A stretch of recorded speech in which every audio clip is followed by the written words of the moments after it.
Yeah. Génie civil en mission. On pose le bâtiment.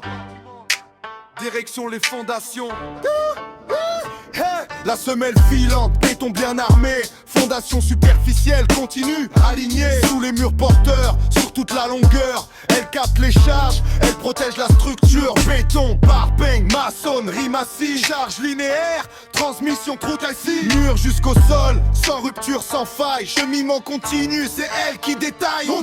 Semelle filante, solide, constante. Elle répartit les charges, maîtrise la contrainte. Du mur vers le sol, tout est contrôlé. Reste plus petit que cousin de validé paillé. Semelle filante, solide, constante. Elle répartit les charges, maîtrise la contrainte. Du mur vers le sol, tout est contrôlé. Tu restes plus petit que cousin de validé paillé. On choisit les dimensions, faut rester précis. Largeur, hauteur, acier bien choisi. Nul la charge artille, écoute bien la formule. Nu et 35 5G, plus un 5Q, c'est la règle qui cumule. Surface portante S et 4B fois L. La largeur minimale, BI nu, calme réel. Conditions sur D, faut pas improviser. 4 de 2, validé paillé. Centimètre. Pression sur le sol, faut bien contrôler. Nu plus le poids propre.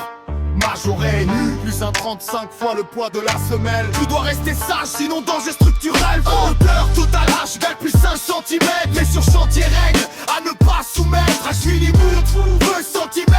Gravé dans le béton. Semelle filante, maîtrisée, fondation au bon ton. Semelle filante, solide, constante. Elle répartit les charges, maîtrise la contrainte. Du mur vers le sol, tout est contrôlé. Tu restes plus petit que cousin de validé paillé.